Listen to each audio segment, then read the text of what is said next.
in the Clinton investigation, Ken Starr. Ken, let me go to you because I know you made some news with your comments earlier today, and you're also saying that there's nothing impeachable for the president. Right. I'm going to read to you the president's tweets, and I want you to tell this audience exactly what was so horrible. They call it serving at the pleasure of the president. The U.S. now has a very strong and powerful foreign policy, much different than preceding administrations. It is called, quite simply, America First. With all of that, however, I have done far more for Ukraine than Obama, which, by the way, even the former ambassador admitted. And when you look at the second one, everywhere Maria Yovanovitch went turned bad. She started off in Somalia. How did that go? Then fast forward to Ukraine, where the new Ukrainian president spoke unfavorably about her. In my second phone call with him, it is a president's absolute right to appoint ambassadors, which she even acknowledged. Now, Ken Starr, I've known you a long time. You got to help me out here. You got to tell this audience what was so harmful and bad about that, because you didn't make any sense to me today. None whatsoever. Well, Sean, you and I have known one another for a long time, and I have a different perspective. You don't attack a public servant in the middle of her testimony, period, full stop. Let others do the work for you, for Pete's sake. What is the attack? Tell me what the attack is. The attack, well, let's put it more gently. The criticism of her public servants. I think it's a mistake. Hey, laugh all you will.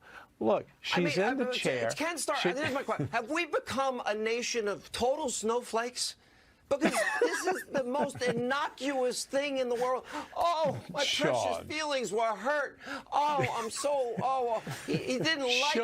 Oh, I feel so bad about myself. Bring in a therapy dog for me. Hey, you're convincing me. You're absolutely... Sean, here's the situation. I need hot cocoa. Go ahead.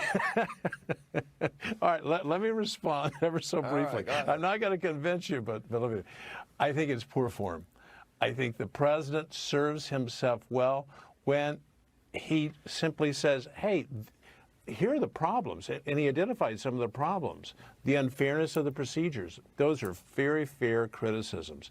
Don't criticize the witness in the middle of her testimony.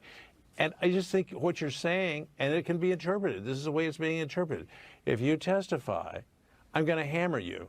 I think that it's not a crime. It's not impeachable. I think it's unwise. I think we want people to like our president because look at how hey, come on, this country is very successful right now. Yeah, he's kicking ass. And you know what? He's a disruptor. Yeah. And you know what? He speaks his mind.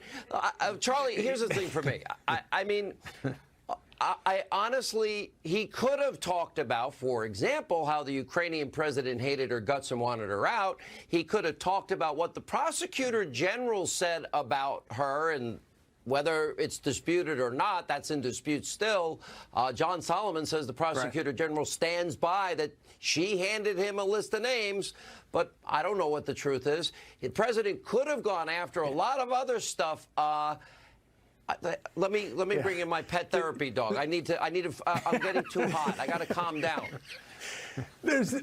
Sean, there's no doubt that tweet was one of President Trump's milder tweets. And Judge Starr is exactly right. It probably would have been a whole lot simpler if Trump had just shut up and just not gotten involved. But that's not who President Trump is. Of course he's going to get involved. He always defends himself. And of course, if this offends Adam Schiff so much, and he doesn't want President Trump getting on Twitter to defend himself, of course, Adam Schiff could have allowed the president, I don't know, to have an attorney there cross-examining and defending Trump for him, but that's is not permitted. But the real thing here that I think is it reveals how unfair this whole process is the fact that yet again, it's like the obstruction of justice charge.